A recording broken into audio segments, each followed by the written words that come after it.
인포맥스 라이브 3부 이어가 보겠습니다. 하나금융투자 김경화 신흥국 주식파트장 나와 계십니다. 안녕하세요. 네, 어서 오십시오. 안녕하세요. 반갑습니다. 1등만 모셔 이렇게 말씀하셨는데. 맞아요. 네. 여기 오시는 애널리스트는 다 1등이셔가지고 와. 정말 준비 제대로 안 되면 사회자로서 굉장히 부담감 크게 느낍니다. 네. 오늘 좀 이야기를 해보겠습니다. 오늘 말씀해 주실 주제가 올림픽 종료 그리고 전인대를 앞둔 중국 핵심 선행지표 3가지가 돌아섰다. 굉장히 좀 흥미롭습니다. 네.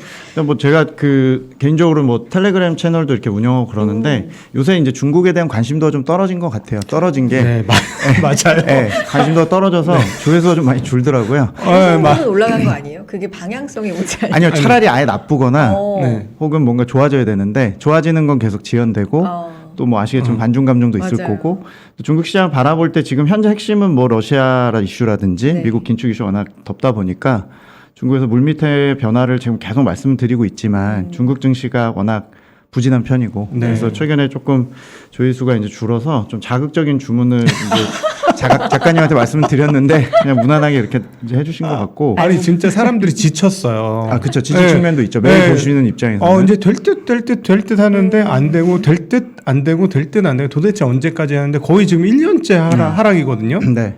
한국 주식보다 더 합니다. 진짜. 예. 그러니까 사람들이 지칠 만도 하죠, 지금. 네, 그래서 저는 그냥 오늘은 그래도 이럴 땐 또 데이터를 좀 보여드리고 네. 딱 3개의 그림만 보여드리면 될 것 같거든요. 그래서 예. 이제 조금 그 물밑에서 분명히 지금 변화가 일어나고 있고 제가 굉장히 중요하게 보는 선행지표 3가지가 돌아섰거든요. 그래서 이제 그 얘기를 좀 드리고 시간의 문제지 방향성 잡혀 있기 때문에 그 얘기를 좀 드리고 싶습니다. 오늘은 분명히 이제 중국 증시 투자자분들도 기회 포착으로 보시면 되겠지만 또 국내 중국 관련주도 결국에는 이게 움직이는 것들이 방향성이 중국 관련주에 있는 호재로 보고 있기 때문에 좀 관심 있게 보시면 될 것 같고요.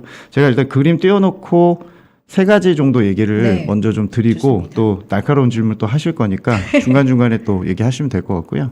일단 제가 첫 번째로 보여드릴 내용은 그림을 좀 띄워주시면 중국은 뭐 이제 관치금융 국가고 정부가 이제 그 대출이나 은행권을 통제하는 나라인데 중국 매니저들을 제가 뭐 한 14년 중국 담당하면서 예전에 이제 코로나 전에 이제 중국을 가서 기업을 담당하는 애널리스트나 매니저를 만나면 그래도 제일 보는 지표 중에 하나가 띄워드린 이 사회융자 총액이라는 데이터를 굉장히 관심 있게 봅니다. 왜냐하면 정책을 또 따라가는 나라다 보니까 이 데이터는 뭐냐면 일반적인 통화량이나 대출 증가율 데이터 플러스 주식 채권 발행이 들어가 있고 예전에 저희 그림자 금융 얘기했었던 비은행성 융자들, 비금융권의 융자들 다 들어가 있습니다. 이 데이터가 보통 이제 한번 돌아서면은 한 6개월에서 1년 정도는 그 방향으로 가는데 이게 이제 1년 만에 돌아선 지가 약 3개월 정도 됐습니다. 예. 그래서 지난 10월 달에 바닥을 찍었고요. 보시는 그림이 사용자 총액을 저희가 이제 12개월 이동 평균을 해서 조금 더 이렇게 추세로 보여드리는 건데 이제 완연하게 이제 돌아선 게 확인이 되고 있죠.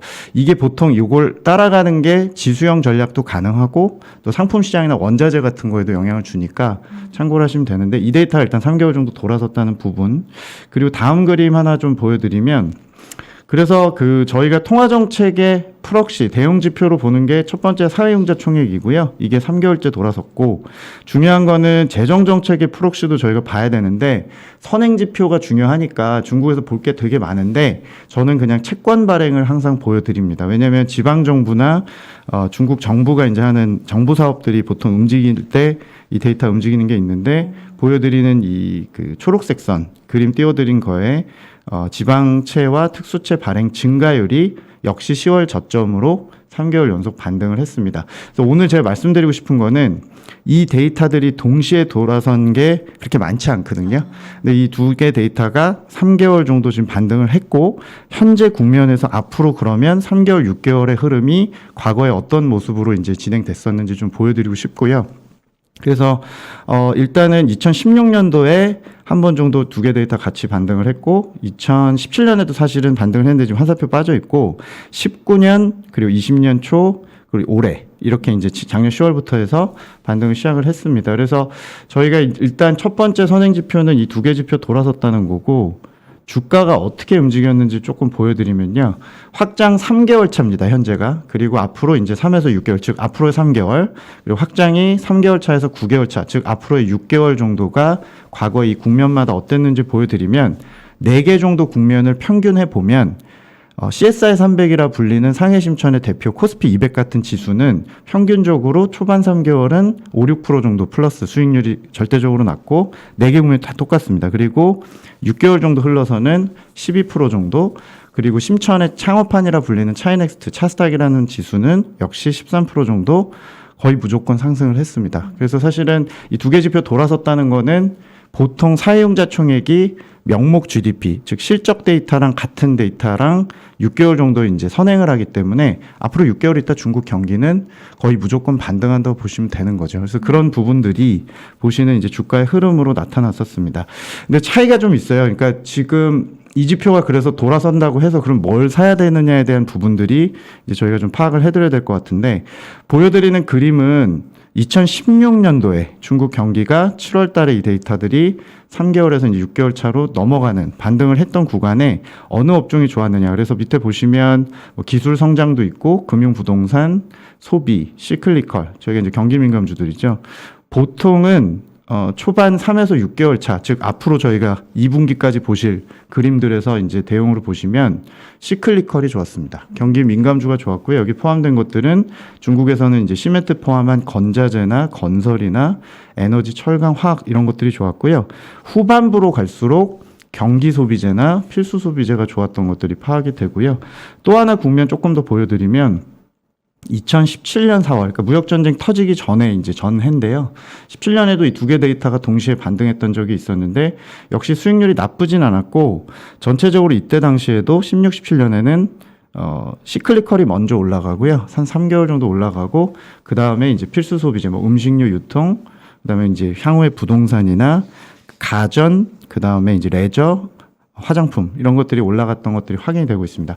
근데 뚜렷하게 16, 17년엔 시클리컬이 강했었는데 아까 제가 19년하고 20년에도 이렇게 비슷하게 확장했던 경험이 있는데 그 확장했던 시기가 조금 차이가 있을 수는 있습니다. 지금 보시면은 요거는 저희가 이제 그림이 조금 잘못 들어갔는데 기본적으로 이번 19년하고 2020년 그 세 번째, 네 번째 국면에는 신재생이라든지 테크가 좋았었습니다. 네. 그래서 조금 16년, 17년하고 최근에 2년 동안의 그 확장기에는 조금 차이가 있는데, 저희가 생각하기에 이번에 그 중국의 이제 어떤 주도주들의 변화는 상반기에는 시클리컬, 즉 16, 17년과 유사한 확장기와 유사했던 경기 민감주들이 좀 좋을 걸로 저희가 예상을 드리고 있고, 하반기로 갈수록 다시 성장주인, 지금 최근에 많이 빠진 CATL이라든지 신재생 관련주들 포함한 테크 기업들이 다시 하반기에 기회가 있을 것 같습니다. 지금 시장에서 제일 아쉬운 게 작년에는 홍콩이 초토화되고, 예.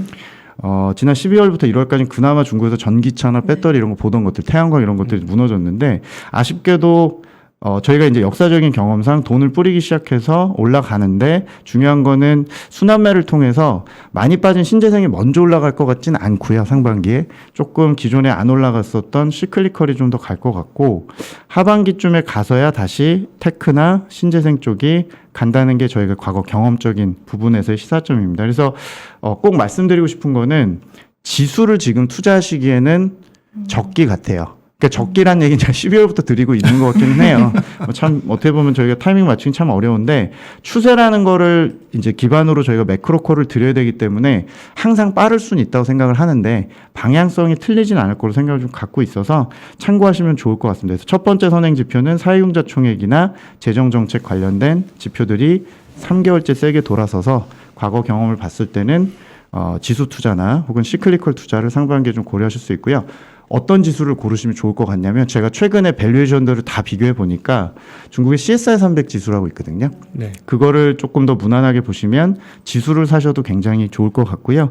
혹은 지금 많이 빠져 있는 상해 과창판이라 불리는 스타 50 지수도 저는 계속 장기적으로도 좋게 보지만 올해 현재 상황에서도 공격적인 투자자는 하반기 바라봤을 때 중국 한번 사봐야겠다라고 하신다면 스타 50 지수도 좀 기억하시면 좋을 것 같습니다. 아니 그러니까는 계속 돈을 작년부터 연말부터 계속 풀고 네. 있고, 그래서 그게 이제 드디어 반영이 되면서 사회 융자 총액도 늘었고, 지방 정부 옥죄던 것도 풀려서 지방 정부의 채권 발행량도 늘어서 돈도 그쪽에서도 많이 풀고 하는데, 한 가지 걱정은 우하향하고 있는 결정적인 요소, 즉 부동산. 오늘도 보니까 부동산 기업 중에 10인가 되는 적자 네. 기업이 디폴트 얘기가 나오죠. 디폴트 얘기가 또 나오고 있어요. 네네. 그러니까 지금 걱정인 건 뭐냐면 부동산 부양은 안 할 것 같긴 하고 분위기상 부동산 부양하면 게임 끝나고 그냥 게임 끝났죠. 그냥 다시 올라가겠죠. 예전처럼. 그 다음에 어떻게 되든지 간에. 네. 근데 분위기 보니까 그건 안 하겠다는 것 같고 중국 정부가. 그래서 이제 죽지 않게 조금 풀어주긴 하겠다. 부동산 죽지 않게 풀어주긴 하겠다는데 그 사이에 이번 건도 이렇게 나는 거 보니 부동산에 대한 소위 컨센서스. 그동안 돈 풀면 무조건 부동산 투자해 해야 돼 하는 중국 사람들의 생각이 이번에 이제 대대적으로 바뀌면서 네. 부동산 앞으로도 계속 어려워. 네. 부동산 투자하면 안 돼. 네. 네. 라는 분위기로 넘어가는 것 아니냐. 그러면 아무리 사회융자 총액이 올라오고 돈을 많이 풀어도 거대한 조류 하나가 우하향으로 꺾이는 거지 않습니까? 아, 그렇죠. 이게 지금 이게 두 개가 부딪히는 게 지금 상황인 것 같은데. 네, 그러니까 뭐 말씀하신 대로 돈 푸는 거 봐도 논리적으로는 분명히 이제 올라가야 되는데 올라갈래다 떨어지고 하는 게 네. 요 다른 추세의 우하향, 즉 주택과 부동산 쪽에서의 우하향이 그 생각보다 우리가 느끼는 것보다 실제로는 더 센 거 아닌가. 그래서 결국은 그럼 진짜 올라가려면 찐으로 올라가려면 이 하향하는 컨센이 없어지거나 이 부동산 문제가 일정 부분 이제 최소한 얘네 평탄하게 그냥 옆으로 긴다. 딴 걸로 올리자. 뭐 이런 분위기가 만들어져야 될 것 같거든요. 어떻게 보십니까?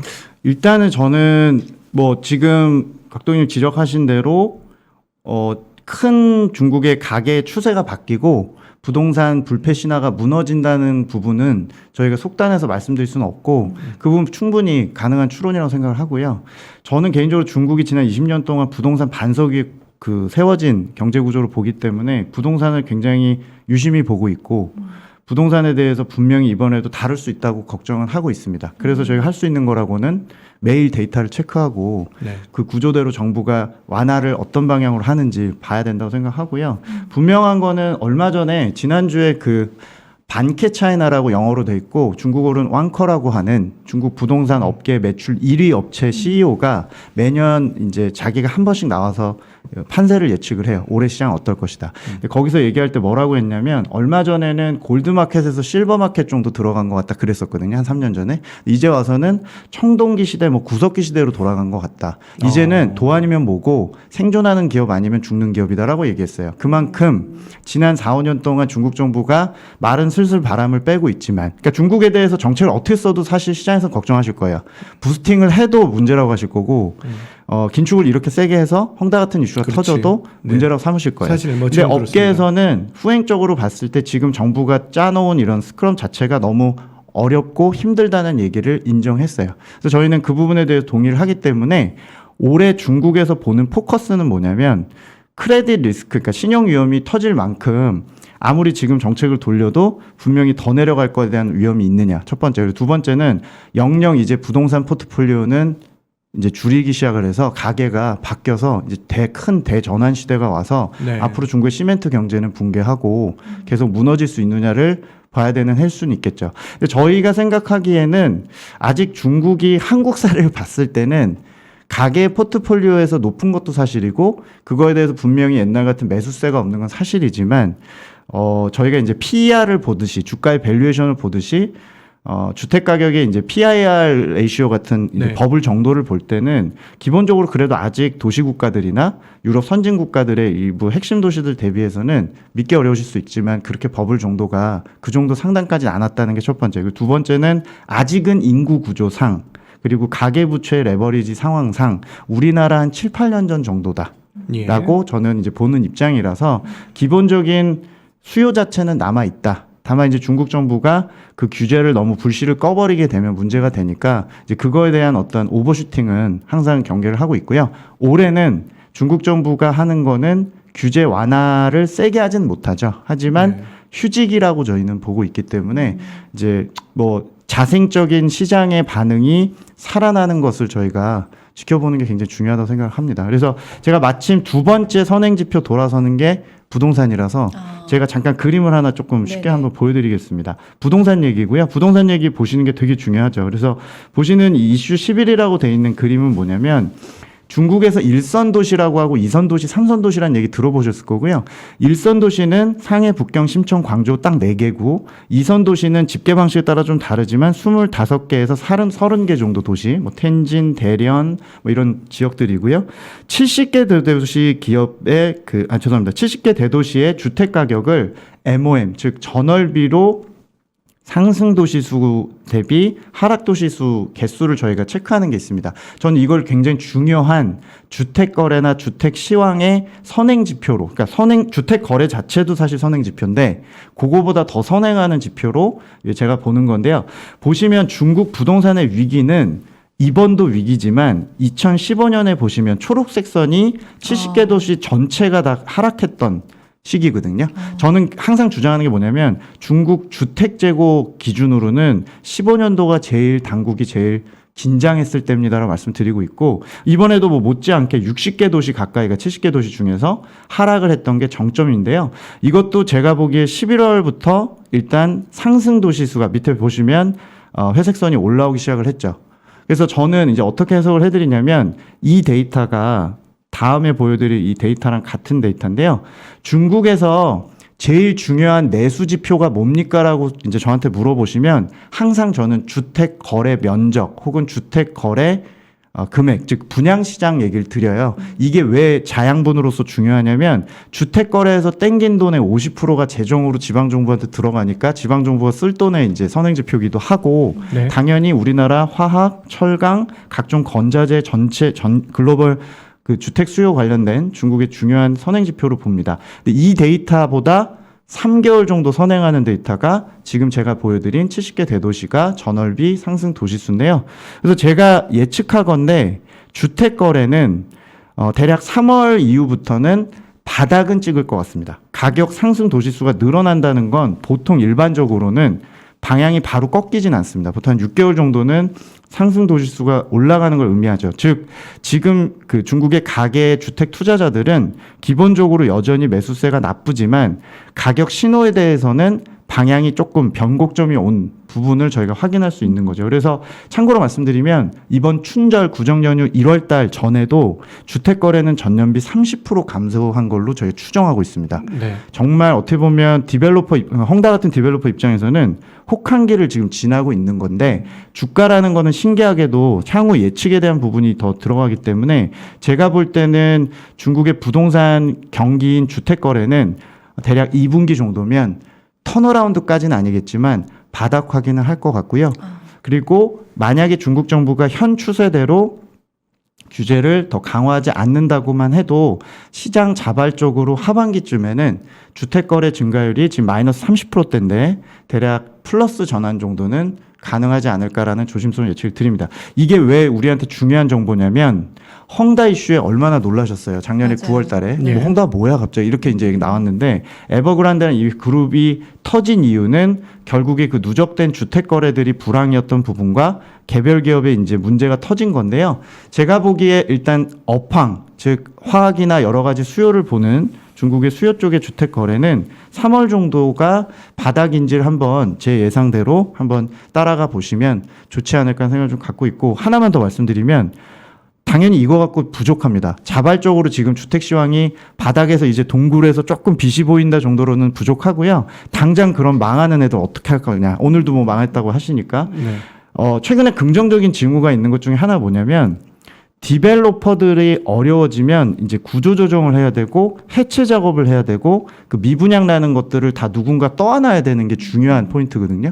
만약에 이 미분양 사태가 그냥 끝나버리면 정말 이거는 리먼 사태 같은 이슈가 되는 건데 해결책들은 12월부터 지금 나오고 있어요. 이제 시장에서 좀 관심이 덜하셔서 그렇지 1월 달에 뭐가 나오기 시작했냐면 디벨로퍼가 다른 디벨로퍼의 미분양 프로젝트를 떠안으려면 돈이 없잖아요. 네. 부채 비율 관리를 완화하기 시작했고 그 떠안을 때 은행들이 M&A 즉 인수금융을 지원해주는 예. 지원책이 나오기 시작을 해서 우리나라 돈으로 대략 1조 원 정도의 금액이 일단 대출이 지금 풀리기 시작을 했습니다. 그래서 네. 이거는 당연히 저희가 추정을 한번 해봐야 되겠지만 네. 헝다 같은 애들이 해체 작업을 할 수 있는 단서와 힌트들이 지금 나와서 최근에 그 중국의 디벨로퍼들 주가를 보시면 예. 그 지뢰밭 같은 얘기가 나옴에도 불구하고 오르는 이유는 여기에 있다고 보여집니다. 그래서 저는 업황 신호는 이미 확인이 됐고 그 해체 작업, 즉 구조 조정을 해서 이제 헝다얘기가 쏙 들어가도록 할 수 있는 이슈들은 상반기 정도면 주택 거래까지 이제 받아 확인하게 되면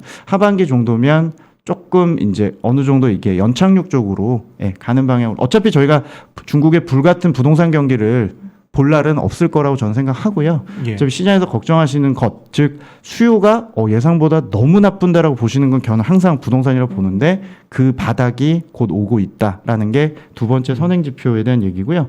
연결해서 이제 제가 마지막으로 세 번째까지만 말씀을 드리면 중국의 물가 얘기 좀 드리겠습니다. 이건 네. 저는 중국 투자자가 아니시더라도 글로벌 이제 인플레 관점에서 굉장히 중요한 관점인데요. 중국의 생산자 물가가 최근에 3개월 연속 하락하면서 이미 이제 시장이 좀 그날에도 철강이나 뭐 기타 이제 국내 시장이 좀 굉장히 호재로 작용했었는데 중요한 포인트 좀 보셔야 되는 게 중국의 생산자 물가가 이것도 역시 10월을 고점으로 떨어지기 시작을 했는데 제가 보기에 이게 그 분해를 좀 해보면 1월 달 중국 생산자 물가 전년비 증가율이 보통 시장에서 9.5%까지 예상을 했다가 9.1이 나오면서 낮게 나왔거든요. 네. 낮게 나오니까 이제 시장에서 이제 우려하셨던 중국이 생산의 공장이고 그걸 수입하는 미국이나 유로존이 앞으로 인플레이션을 보여주는 건데 글로벌 인플레 보통 3에서 6개월 정도 선행하는 중국의 생산자 물가가 예상보다 낮게 나오니까 미국 긴축 행보도 당연히 더뎌질 수 있다는 이제 약간 호재성으로 보셨는데요. 중국이 이번에 생산자 물가가 대단히 낮게 나온 이유가 뭐냐면 그 중국의 생산자 물가를 분해해 보면은 원재료, 즉 알고 계신 상품 가격 원자재 쪽이 하나가 있고 소비재 쪽이 있어요. 이거를 떼다 써서 그것도 출고하는, 그러니까 기업들이 출고하는 애들이 후방산업도 있고 전방산업도 있다 보니까 전방산업은 여전히 물가가 안 오릅니다. 이 얘기는 뭐냐? 죄송합니다. 예. 떼다 쓰는 애들이 물가를 전가를 못 시키고 있죠. 그러니까 한마디로 중국은 수요가 굉장히 부진하고 예. 이거를 누군가 소비자에게 전가를 못 시키고 있다는 걸 보여줍니다. 두 가지 시사점이 있는데요. 다음 그림을 좀 보여드리면 첫 번째 시사점은 중국의 생산자 물가가 내려가면 미국 국채 금리에 보통 6개월에서 9개월 정도 이제 후행해서 반영이 됩니다.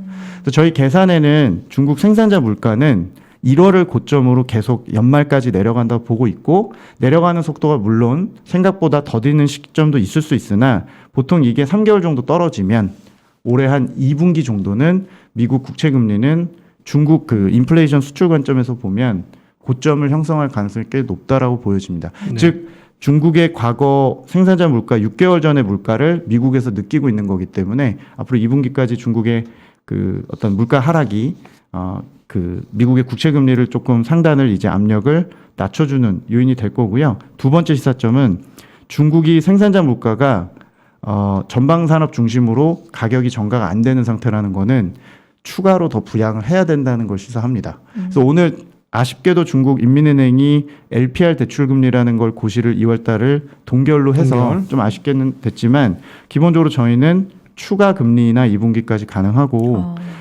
보여드린 부동산이나 여러 가지 재정 정책도 기대해 볼 만하다라는 의견은 계속적으로 드리고 있습니다. 또 종합적으로 첫 번째 아까 통화 재정 선행지표 돌았다. 두 번째 부동산 가격 관련된 주택거래 선행지표 돌았다. 그리고 마지막 세 번째는 중국의 생산자 물가가 정점을 지나서 추가적으로 내려가는 모습을 보이고 있기 때문에 미국이 수입하는 입장에서 인플레이션 압력도 상당히 빠르게 2분기부터 상단에 올 수 있다는 게 저희 생각입니다.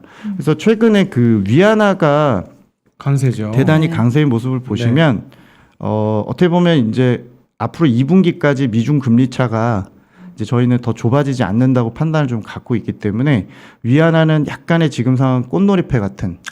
그러니까 인민은행은 위안화가 안정적이니 추가적으로 더 완화할 수 있는 룸을 상반기까지는 가져갈 수 있고 또 어떤 그 누적된 지금 상황에서 미중 금리 차가 이렇게 좁아졌는데도 위안화가 안정적이라는 거는 향후에 만약에 제 예상대로 미국 국채 금리가 2분기쯤 상단이 온다면 1차적으로 그러면 미국과 중국의 이제 금리 차도 이제 축소되는 것들이 좀 멈추게 되고요. 미중 금리 차가 축소될 때는 중국의 성장주가 되게 안 좋거든요. 네. 상대적으로 2분기에는 성장주도 조금 방어막이 생길 수 있어서 알고 계신 중국의 CATL이나 중국의 지금 무너진 성장주들도 어느 정도 좀 하단이 잡히는 신호로 지금 보여드린 세 번째 선행 지표를 보시면 되지 않을까 이렇게 생각을 좀 갖고 있습니다. 네, 최근에 이제 중국의 부동산 가격이 많이 떨어지니까 긍정적으로 해석하시는 분은 어떻게 해석하시냐면 이제 항상 중국 사람들 투자는 부동산으로 그렇죠. 뭐 한국에서처럼 네네. 우리보다 오히려 뭐 더 심한 것처럼 요즘 보였는데 이게 그 부동산이 막히면 이제 주식 투자를 하지 않겠느냐라고 그래서 주식이 좋을 거야 이렇게 말씀하시는 분도 있는데 사람이란 그렇게 빨리 안 변하지 않습니까? 네, 그렇죠. 그러니까는 네. 관성이라는 게 있는데 네, 네. 뭐 부동산이 이제 안 돼라고 생각하고도 주식으로 넘어오려면 꽤나 시간이 오래 걸리거나 또는 그 부동산이 안 돼라고 생각했을 때 주식시장이 빵빵빵 튀어가지고 저쪽에 다른 시장이 있었네 마치 우리나라 2020년처럼 그렇게 여겨진다면 모르겠는데 쉽게 돈이 안 넘어올 것 같습니다. 근데 중국의 정책 당국자들이 주식 시장을 띄우겠다고 마음 먹는다면 그건 좀 또 상황이 다를 것 같아요. 네. 분명히 그 중국은 그렇죠. 조금 그런 경향성이 있으니까 네. 정책 영향이 크니까. 근데 지금까지 와서 하는 거 봐서는 경기는 띄우겠다고는 하지만 자본시장이 올라가야 된다는 생각은 전혀 못 느끼겠거든요. 네, 네. 옆에서 이렇게 참여하고 지켜보는 사람 입장에서는 네, 네. 네 어떻게 보십니까? 보신 게 정확하고요. 그러니까 자본시장 쪽에 대해서 이제 약간 최근에 규제 마인드예요. 그러니까 최근에 IPO 속도도 조절하는 것 같고 아시겠지만 중국은 상장 기업들도 통제하니까 네. 재작년 즉 팬데믹이 터졌던 2020년이 중국 IPO 최대 호황이었고 최근에 증권주하고 홍콩 거래소 같은 애들 거래소 주가를 보시면 상장돼 있으니까 굉장히 주춤하고 횡보하고 있죠. 그래서 지금 중국 정부는 작년에는 실물단에서 플랫폼 기업들이나 서비스업 규제를 좀 강화했고 올해는 이제 휴지기 저희가 예상을 좀 하고 있는데 자본 거래 관련된 거에서 약간의 조금 본보기로 규제들을 좀 하고는 있죠. 근데 이게 저는 항상 얘네 패턴이 뭐냐면 선보이기를 좀 먼저 하고 그 다음에 더 큰 목적이 좀 있다고 보는데 네. 지금 목적은 지난 12월에 경제공작회의에서 선언했지만 올해 IPO 등록제라는 걸 도입할 거예요. 그게 뭐냐면 IPO 간소화 조치죠.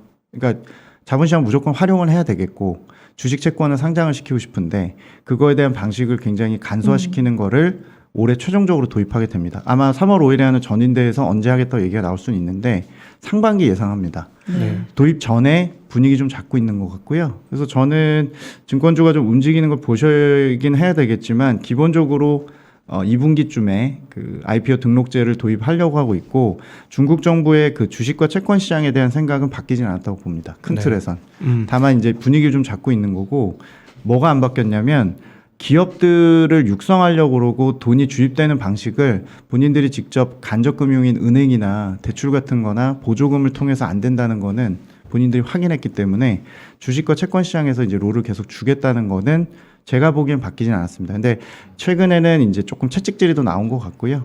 뭐 결과적으로는 내년까지 놓고 봤을 때 IPO 시장도 좀 더 활성화시키고 싶고 돈도 들어오게 하고 싶기 때문에 큰 전제는 바뀌지 않다고 봅니다. 저는 중국의 그 그림자 금융류의 그런 고정금리 상품이나 예.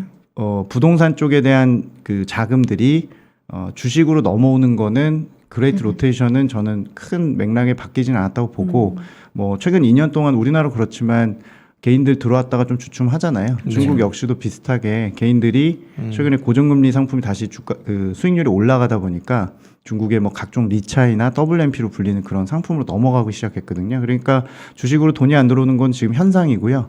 앞으로의 방향으로 봤을 때는 크게 뭐 바뀌진 않을 것 같아요. 그래서 저는 조금 그 현재 단기적인 부분만 좀 우려하실 수는 있는데 장기적으로 중국의 뭐 증권주나 중국의 거래소 관련된 상장된 거 주가 보시면은 상당히 리레이팅 될 거로 생각을 좀 갖고 있습니다. 네. 근데 그 앞서 저 지수 투자도 많이 떨어졌으니까 진짜 많이 떨어졌으니까 적기다. 네. 좋다 이렇게 말씀을 하셨는데 네. 옆에서 좀 지켜보니까 한국 약간 비슷한 게 있다고 느끼는 게 얘네들도 IPO가 너무 많은 거 아닙니까? 시장을 괴롭힌다는 부분. IPO가 너무 네네. 많아서 네. 물타기가 한국처럼 너무 사실은 한국은 지금 이번에 100포인트 거의 날아간 거 아닙니까? 100포인트가 뭐야? 더 엔솔 네. 상장되면서 이제 100포인트 이상 날아간 거나 마찬가지인데 지수상으로 음. 보니까는 한국 못지않게 중국도 IPO가 굉장히 많은 것 같은데 만약에 앞으로도 IPO가 계속 많으면 네. 물타기 한국처럼 되는 거 아닌가 싶어서요.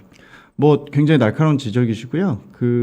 저희가 기관 투자자 최근에 제가 PT하면 기관 투자자들과도 저희가 상의를 하잖아요. 그러니까 왜 이렇게 안 오를까 최근에. 그러면 주식시장을 좀 괴롭힌 부분이 있는지 증자 IPO도 저희가 체크를 좀 하고 그러는데 일단 체크한 데이터상으로는 2020년이 제일 심했고 일단 작년에 부진했던 원인은 자체 원인이고 뭐 어떤 물량 증가 부분과 국내와는 조금 차이는 있는 것 같은데 예. 앞으로 목적 자체가 상해 과창판이든 창업판이든 계속 리스팅을 시키려는 게 목적이면 사실은 시장이 어느 정도 소진될 수 있는 그런 부분은 있을 것 같아요. 그래서 중국 정부 입장에서도 은행권에 있는 자금들을 이제 얘네도 이제 실버 마켓이 커지고 고령화 사회니까 고정금리 상품에서 좀 주식형 상품으로 넘어가게 ETF나 여러 가지 상품을 좀 계속 장려하고 펀드 마켓을 좀 띄워주고 이런 조치가 필요할 것 같고요. 아직까지는 그런 확인은 안 되고 있고 현재로서는 앞으로 시장을 좀 괴롭힐 수는 있는데 기본적으로 이제 IPO 등록제 이후에 시장이 어떻게 반응하는지 좀 중요할 것 같고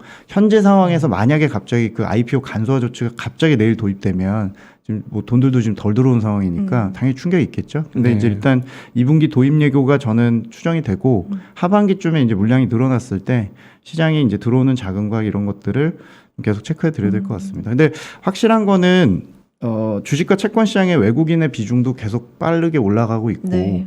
지금 현재 금리 상황에서 봤을 때는 주식 쪽의 기대 수익률이나 이런 것들이 항상 그렇게 뭐 부정적이라고 보실 필요는 없다고 좀 생각을 좀 갖고 있어요. 그래서 저는 뭐 일관되게 중국에서 꼭 사셔야 되는 주식이 신재생, 테크, 증권주는 계속 추천을 드리고 증권주는 그냥 이제 장기적인 생각에서 중국에서 이제 그 어떤 대형화되는 증권사들 좀 주목하시라고 말씀드리고 있고 하나 더 말씀드리면 중국이 이 소위 말해 이제 그 WM 마켓 같은 거 앞으로 이제 그 고령화에서 이 돈들이 어디로 갈 거냐, 은퇴 연령들 늘어나고 앞으로 5년 동안 엄청나게 늘 텐데 관련된 그 상품들을 외국 애들이 지금 많이 들어와서 작업 준비를 하고 있거든요. 네, 그래서 외국계 증권사들이 최근에 굉장히 많이 들어갔죠. 네, 그래서 아마 지구상 역사상 그 중국의 자산관리 상품 시장이 규모면으로는 앞으로 한 10년 제일 클 거거든요. 네. 그래서 거기서 뭐 중국의 시틱증권이나 중신증권 같은 애들이나 CICC로 불리는 중국의 증권사들 또 외사들이 좀 많이 해먹을 것 같아요. 네. 이 초기 시장 선점에 대해서. 네. IB들 들어와서 작업들을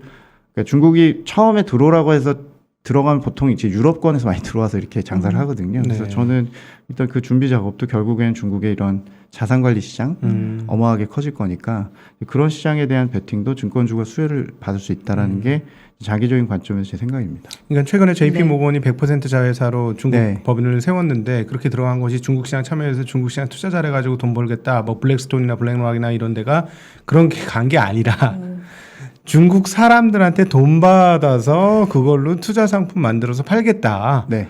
근데 그 시장이 어마무시하게 크다. 그렇죠. 그걸 보고 들어갔다는 말씀이신 거죠. 그렇죠. 그러니까 어차피 중국에서 커머셜 뱅크 이런 쪽에서는 이제 끝났고 그리고 중국에서 제가 보기에 유망한 쪽은 이제 NPL 시장 같은 부실채권 인수 시장하고 네. 그건 이제 전문가 영역이고 리테일 쪽을 많이 할 것 같아요. 근데 리테일 쪽에 가서 단순 수수료보다는 중국에서 막대한 이런 자산관리 상품 시장이 굉장히 규모가 클 거라고 보여집니다. 참고로 말씀드리면 중국 GDP가 100조 RMB인데 네. 추정되는 규모가 지금 현재 규모로도 70조 RMB 정도니까 GDP 대비 70% 정도 되고요. 매년 10% 이상씩 성장할 것 같거든요. 그래서 저는 이쪽 시장에서 뭐 우리나라 기업은 당연히 없고 외사들이 들어가는 것들이 뭐 그런 징조가 아닐까. 뭐 막연히 무조건 좋다는 건 아니고요. 어차피 중국도 자산관리 돈을 돌려야 되니까 그 마켓은 굉장히 커질 거라고 좀 생각을 좀 갖고 있습니다. 네. 올림픽이 끝나고 이제 본격적으로 좀 더 돈을 많이 풀 것이다. 이런 얘기들도 예상들도 좀 많은데 그거는 동의하고 계세요? 네, 일단은 어차피 지금 이제 2월이니까요. 네. 그래서 이제 전체적으로 이제 3월 정도까지는 은행이 대출 성수기고 지금 현재 푸는 방향 그리고 재정 지출이나 이런 쪽들도 이제 시작이라고 보여집니다. 네. 그래서 뭐 아까 제가 위안화가 꽃놀이패라고 말씀드린 거는 전체적으로 알아서 강세로 가줬기 때문에 당분간 좀 약세로 가도 돈을 좀 풀어도 상관이 없고요. 그래서 저희는 한 2분기까지는 재정 지출하고 대출 쪽은 올림픽 끝났고 전반적으로 이제 방역도 저는 실질적으로 조금 완화될 걸로 주장을 좀 하고 있기 때문에 이것도 좀 보시면 되겠지만 서비스업도 좀 살고 대출이나 이런 쪽도 지금이 어떻게 보면 가장 어려운 구간에서 돈 풀기는 계속 될 걸로 생각을 좀 갖고 있습니다.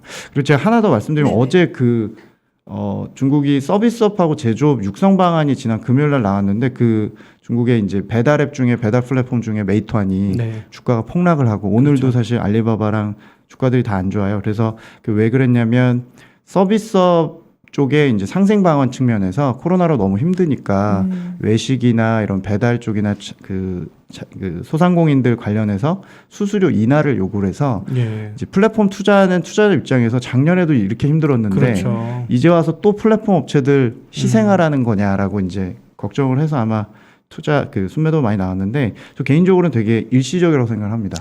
네, 그러니까 시생 요구는 추세적인 건 아니라고 보고요. 일단 지금 서비스업 자체가 너무 심각하게 안 좋기 때문에 그러니까 예. 중국 정부 어떻게 보면 자초한 측면이 큰데 그렇죠. 올해 고용 상황이 너무 심각하기 때문에 일부 카드 중에 그게 들어가 있는 거고 전체적으로 서비스업 부스팅이 될 때 그 관련된 것들은 다시 조금 바뀔 거로 생각을 좀 갖고 있기 때문에 제가 지금 홍콩에 대해서 항생테크가 됐건 항생지수가 됐건 한 6개월 정도 저가 매수 콜을 드리고 있거든요. 최근에. 그래서 저는 뭐 그 투자 방향성에 좀 변함은 없고요. 작년에 뭐 공동부윤이 얘기했는데 이것도 시작인 거 아니냐고 보시는 거는 좀 과도한 우려라고 생각을 좀 네. 갖고 있습니다.